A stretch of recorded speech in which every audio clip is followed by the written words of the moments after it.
Hey guys, this is Frozen Things Theos here, and welcome back to another movie review. And today, I'm going to be reviewing Fast and Furious 6. Well, technically, it's called The Furious 6 in some sources, but to me personally, I'm going to call it Fast and Furious 6 since it's technically the title from the poster. So, Fast and Furious 6 is the sixth installment in the Fast and Furious franchise and came out in the year 2013. Yes, 10 years ago, and its 10th anniversary is actually next week, so happy advance the 10th anniversary to this film. And is directed once again by Justin Lin and stars Vin Diesel, Paul Walker, Dwayne Johnson, Michelle Rodriguez, Jordana Brewster, Tyrese Gibson, Song Kang, Gal Gadot, Ludacris, Elsa Pataki, and new additions to the cast that includes Luke Evans and Gina Carano. The film tells the story of Luke Hobbs, who um who recruits Dom and Brian and their crewmates, pretty much the same ones from Fast Five, to take down this mercenary named the mercenary named Owen Shaw, who pretty much has some sort of connection to the villain in the Fast and Furious 4, which I don't remember the name, but I do remember saying that he was not a bad villain, but there's like some kind of connection there. While on the mission, Dom finds out that that Letty, who has been presumed dead in Fast and Furious 4 and was absent from Fast and Furious, well, from Fast 5, is actually still alive, and so Dom must go on this side mission to be able to help Letty return to the world of the family. But unfortunately, Letty actually has amnesia. Is that the right word? I'm not sure, but whatever. Letty has amnesia, so she can't remember anything, and she has been brainwashed by Owen Shaw to be a villain, and yeah, she literally shoots Dom and fights the police, a member of Luke Hobbs' team, and so Dom must help Letty remember that she is part of the family. So yeah, I don't know how to introduce Fast and Furious 6 as an intro to introduce this one, but I would just say my quick thoughts. Like last time I honestly think that this is one of the best in the franchise. And I mean easily top tier, like as in top three. I always enjoyed this movie ever since I first saw it. Now, Fast Five absolutely pushed the boundaries to Fast Five absolutely pushed the boundaries of this franchise and made this franchise become what it is today, like a more action oriented and less street racing, but action scenes involving cars. Cars, them doing things that cars can do with its action and it's actually the first Fast and Furious film to actually have a good story. It's not the best story. It's not groundbreaking, but at least the fifth film did try to have a story, and that's kind of a good thing. But Fast and Furious 6 actually was actually the movie that actually made this franchise truly what it is today. Um, what we see what we see in this franchise what we see in this franchise, I mean, what we know about this franchise and why we go to watch these movies for, it all started here in this movie. There were a lot of things I actually did not realize when I first when I first saw this movie. I didn't realize, but now I realized it as I rewatched this movie with a bigger mind, a bigger open mind.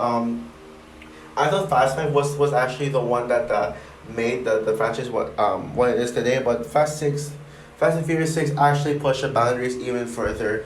Fast Five did have some ridiculous stunts to it, but I think this is the first movie in the franchise where we actually see some real 100% pure absurdity, something that we're gonna see more of in this franchise, and I think Fast and Furious 6 absolutely did that very well. In fact, I actually like this movie even more than rewatch. I enjoy this movie. I think this is one of the most entertaining movies in the franchise, and could go down as one of the better Fast and Furious movies. So yeah. Now I know almost everyone says that Fast Five is the best in the franchise. It's literally unanimously agreed on that Fast Five is the best one. However, I think I'm gonna be one of the few people who will say this. I actually prefer this over Fast Five. Well, that wasn't my original opinion. Nowadays, back then, when I said that back then I said that Fast Five is better, but after rewatching it, I think this movie is better. Now, could that change? Yes, I think maybe that could change on rewatch, but I feel like I just enjoy this movie more than Fast Five, the Fast Five. And I know I'm one of those rare people. But I mean, this movie is just more entertaining to me. I mean, this now I know I said that Fast Five is my was my second favorite Fast and Furious movie. Well, now it's my third favorite Fast and Furious movies. This movie's second, and number one. Do I need to say it? Like that's coming tomorrow. But yeah, now let's focus on Fast and Furious Six. Yeah, this movie is so good, but I don't have as much to say about this as Fast Five. But I'm gonna try my best to put all my thoughts into this review. But yeah, where do I even start with this one? Yeah, first of all, let's probably talk about the absurdity, the stupidity, of this movie, and the ridiculousness as well. Yeah, I mean, this movie only had like a few ridiculous stuff in this, but whatever it does, things ridiculous. I mean, it actually makes you love the movie, and nowadays you actually go into these Fast and Furious movies to have fun. I'm actually sick of people just hating on this franchise nowadays just because it's stupid. I mean, can't people just go and watch these movies with an open mind? And I know some people say, oh, but there's too many Fast and Furious movies. Well, you know what? That's I know what that's probably a topic for another time.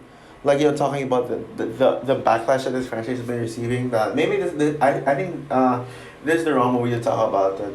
Because since this movie is where people still enjoy this franchise, but was when were still on board this franchise, and they get pretty solid reviews. But I okay but I absolutely just love it, the ridiculousness. You got you got the infamous tank scene at the, somewhere like before the third act starts. You got this scene with Owen Shaw crashing cars crashing no wait crashing tanks into cars. That was awesome, and I love that highways chasing, by the way. And then you got the London chase scene in the first action scene where you see Owen Shaw driving this vehicle that actually looks like a Batmobile, looks like a discounted version of the Batmobile, and literally uses it to scoop up cars and make them fly into the air. That is awesome. And then there's also this non-car fight scene in the London subway station involving Letty and Gina Carano's character. Gina Carano's character, and I love the fight scene. Now I used to complain about that scene using a lot of shaky cam, but nowadays I actually don't mind the shaky cam in that scene. I think like it didn't really bother me as much as I did the first time, but I really enjoy that scene a lot. But of course, let's not forget the best action scene in the entire franchise, the plane scene. Yeah, that scene alone is just like that's easily my favorite part of the whole movie. That I mean, the scene with Owen Shaw about to escape from the plane, and then we got the entire team with their own, all of them having their own cars, trying to chase down this plane and stop the plane. And yeah, that scene was just really good. And easily the best part. I'll talk more about that scene later, but yeah, action scenes are really good. But how is everything else aside from the action scenes? Let's talk about them. Just like Fast Five, I think this movie does have actually a good story. Good story. Like a pretty solid story. Now, yes, definitely not a groundbreaking story. Not even as good as Fast Five story. But I will say that this is a very simple story. It doesn't try to overcomplicate things. I know people say this plot is messy and convoluted. I didn't see that. What I saw is just a simple story of them of the team trying to stop Owen Shaw, who has Letty, and Dom wants to get Letty into the back into his life. That's not complicated story, and I think this movie doesn't really complicate a lot of things. It does complicate one aspect, and I'll talk about that for last. I'll talk about that later. But yeah, this again, this movie has such a very interesting story. In fact, this movie is actually about Letty. Even though like it's Dom is clearly starting to steal this franchise, you can clearly see that with Fast Five. I mean, we all thought that Brian was gonna be the face of the franchise, but now that Dom is starting to like take over the center of it all. Dom is starting to become the center of it all, but this movie was actually about Letty. This movie is about Letty being brainwashed, actually not being dead, being under control of Luke Hobbs, and trying to get into the world of getting back into Dom's life. And I love that this movie is actually about Letty. I'm a huge Letty fan. She, usually she's actually on neck to neck with she's neck to neck with Jessa as my favorite Fast and Furious character. I think they both quite interchangeable, but right now I have a strong feeling for Giselle, but maybe that could change, but we'll see about that. But yeah, I mean, I love Letty in this movie. I love her arc of trying to get back into the world after she lost all her memory. Yes, she doesn't. She actually technically still doesn't remember at the end of the movie, but at least she still feels like she's at home, like what she said, and yeah, I really like that. And I definitely miss Letty after like she was presumed dead in Fast Four in the fourth film, was absent was never seen in the fifth film, but in this one, yeah, I'm glad to have her back and knowing that she is not really dead. And what makes things better is that they that Letty's fate that they've been trying to explain in the fourth film, but was overcomplicating it. They actually explain it much better this time. Yeah, this is like a better version of Fast and Furious 4. Oh no, don't get me wrong. I still defend Fast and Furious 4. I'm not gonna change my opinion on that, but it's really nice to see the writers actually trying to give a more proper explanation to why Letty died and what happened to Letty, why she was killed, well, quote unquote killed, and why she's alive now. Everything just starts to make sense. And also, I did enjoy the return of the Fast and Furious 4 villain. But then, kind of remind me of Blofeld in No Time to Die, where he was only there just to give the main character clues. Although even though Brian is no longer the main character, that's nowadays Dom. Dom is starting to steal it from Brian. You can clearly tell by that, but yeah. I also really do enjoy the rest of the cast I didn't mention. Dwayne Johnson's Luke Hobbs. Roman Pierce being hilarious. Like I really love his sense of humor. Ted, a cool guy. And also Han. Han, which by the way, speaking of Han, if you guys don't know, this movie actually took place before Fast and Furious Tokyo Drift. Now, I wonder how fans will understand that because they don't. I don't think that they read movie news at the time. So when they watch Fast and Furious Tokyo Drift and seeing Han die, and then they watch the fourth film seeing Han's alive. I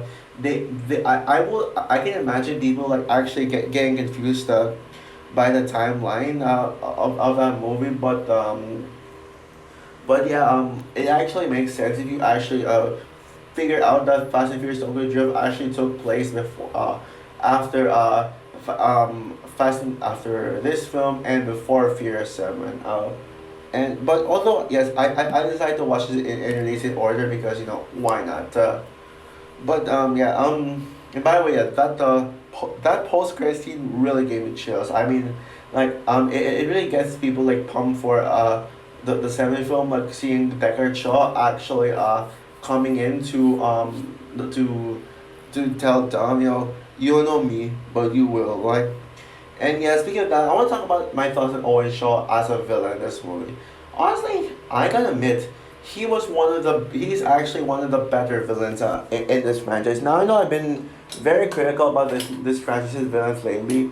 Like the only like within the first five movies, the only villain that I gave a pass to was the one in the fourth film. I mean, he doesn't even get a pass. I mean, like, he's not a great villain by any means. He's just an okay villain. But Luke, like Owen Shaw felt like Owen Shaw felt like the first truly great Fast and Furious villain, and thankfully it's gonna continue from there, even until Fast X. Like from here until Fast X, where there's not a single bad villain. And I know, yeah, Fast X, or actually it's Fast 10. Yeah, but I might have to get used to saying Fast 10. But yeah, Fast 10 looks like, even though I haven't seen the film yet, it hasn't came out yet. I actually, I'm, s- I have a feeling Jason Momoa is gonna be the best villain. It's not only from from what I saw from him in the trailers, but what the reviews are saying. But Owen Shaw, I mean, I like him. I mean, Luke. This is one of Luke Evans' better performances. Although his best performance is barred from the Hobbit sequels. There's no competition from that. But I really enjoyed him in this movie. I would say he's a good villain, a not top tier villain, not a top notch villain, and I personally prefer Deckard Shaw over Owen Shaw. Probably the one thing I would improve from Owen Shaw is that I think he should have gotten a more screen time, but from what we saw with Owen Shaw, I think I'm totally satisfied. And at least he's a very intimidating villain. Like that scene where he was interrogated by Dwayne Johnson in jail. I love it. Like Luke Evans really gave me some creep. Yeah, it was kind of some creepy vibes to it. And but of course, well, the MVP of the movie is Giselle. Yep, I still stand by calling her my favorite Fast and Furious character. I think people underestimate her when it comes to Gal Gadot's performance. Yeah, I know Gal Gadot's become like super popular nowadays, especially with her playing Wonder Woman, and literally she's like the one. She's not just playing Wonder Woman. She is Wonder Woman, and I don't see any other actresses trying to be on the same level of greatness as Wonder Woman was. And but I think this is probably my favorite Gal Gadot performance. You know what? Actually, thinking about it now, I actually did say in my Fast and Furious 4 review that Giselle was my second favorite Gal Gadot performance. Actually, third. My second best Gal Gadot performance is actually Sarah Black from Red Notice. Even though I think that Fast 4, 5, 6, and 7 are better movies than Red Notice, I think I prefer Gal Gadot in Red Notice because she shined in that film way more than she did in these Fast movies. And what else is there to say? But yeah, also, yeah, I'm sure you all know the infamous quote unquote death of Giselle where she flew out of the car. And by the way, that was badass. And yes, Giselle was such a badass in this one, especially when she shot how to say is especially in the Hong Kong scene where there are like a bunch of guards pointing their guns at her, and then we see Giselle holding guns. I actually got Wonder Woman vibes in that, and yeah, that was a badass moment. And also like when Gal Gadot flew out of the car and shooting this bad guy that was a badass exit for her character. Yeah, some may think that she's dead, but like a lot of people have been theorizing that Gal Gadot is actually not really dead. That Giselle didn't really die, and it's been reported that she's actually going to be in Fast X. Now she was never marketed at all, but I mean, for sure we'll see her. I hope so. They better, but if she's not in Fast X, that Fast 10, that's fine because no, there's still Fast 10 Part 2 and Fast 10 Part 3. God get used to calling that film Fast 10 because I feel more used to calling it Fast X. Or maybe I could actually stick to calling it Fast X because that's what I feel most comfortable in. But yeah, but yeah, I definitely do not think Giselle is dead because she just flew out of the car going backwards, like, in slow motion while shooting. And she could have, like, at least gotten injured and being hospitalized. Like, she landed with her back. But I mean, it's a car. It's low. I mean, so it's not like she fell off a high cliff or something. So, um, I don't think that she would have been dead. But I wonder what happened to her. That's probably the question I want fast. I'm hoping the upcoming one can answer. Where was Gal Gadot this whole time? Where was Giselle throughout from the seventh film throughout the 10th film? No, from seven through nine. But yeah, I actually even though like it's sad that she's not in the next films, at least it made up for it with with some epic girl power stuff to it. Now on to my flaws. With the movie. My flaws in the movie. Actually, I have one flaw with the movie. And that is this plot twist in the third act about Gina Carano's character. So yeah, there was this massive plot twist where Gina Carano's character was working with Dwayne Johnson the whole time. Like both Dwayne Johnson and Gina Carano were actually partners in trying to find Owen Shaw, and she was like helping him throughout. But then when we get to the third act, turns out Gina Carano now works for Owen Shaw. Like Owen Shaw like has this habit of trying to get girls, get a woman, date her, and then make her his slave, his assistant. Yeah, he did it with Letty, and he was actually kind of a simp to Letty. Almost kind of like how Bowser was a simp to Peach in the Super Mario Bros. Movie. Um, Bros. Movie. But then in the third act of the movie, for whatever reason at all, Owen Shaw actually took Gina Carano with her.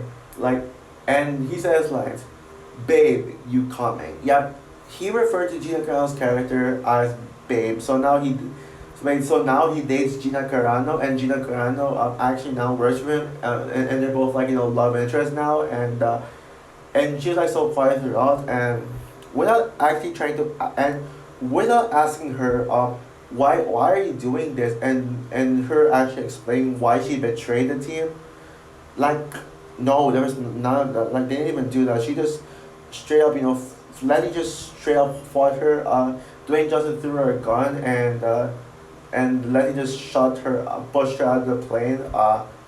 So yeah, now we don't have answers. I really want to know. I want to understand why did Gina Carano's character do that? That makes no sense. She was so innocent throughout. Like, I feel like maybe a longer runtime would have probably given some explanation to why Gina Carano betrayed the team. But yeah, it just feels like it just came out of nowhere. That plot twist feels like it just came out of nowhere, and it shouldn't have been done. I don't hate Gina Carano as much as others do. I actually liked her in the first two acts, although I did lose interest in her character when the plot twist happened. But when she was a good guy, a good character, I actually liked her and all in all. But yeah, I mean Gina Carano is a great actress. No matter what the controversy says, I don't care. I don't care. Yeah, I loved it. Yeah, Mandalorian is definitely her best role. Karen the Mandalorian. Yeah, but that's pretty much all my flaw in the movie. The only flaw I have yeah, the only flaw I have. Which is maybe this is probably one reason why I actually prefer this to Fast Five, because Fast Five had a little more flaws, even though most of them are nitpicks. Although one thing I want to add about my Fast Five, I kind of take back the criticism towards Gal Gadot getting very little screen time. Actually, yes, she would have had more screen time, but I don't think it was enough for me to call it a flaw. I mean, at least she had some really standout moments thinking about that, but yeah. But the Fast Six was easily her character, her best. So overall, Fast and Furious 6 is really good. This movie is certainly my top 10 favorite movies of 2013. Well, depends on what other movies are there. This is my second favorite Fast and Furious movie, and it's maybe the best action movie of 2013, unless you may count superhero movies as action movies. This movie brought the absurdity level to the franchise, something that we see in this franchise today, and I appreciate this movie for doing that. It's a lot of fun. It's one of the most action-packed in the franchise. It actually has a really good villain, a solid story, and a solid story. So with that said, I'm gonna give Fast and Furious 6 a 9 out of 10. So also for my review of Fast and Furious 6, what is your opinion on this movie? Who agrees with me that this movie is better than Fast 5? Um, Comment down below, like, subscribe, hit the notification bell, and stay tuned for my review of Furious 7. Oh boy, I am absolutely pumped to talk about that film. So yeah, bye guys.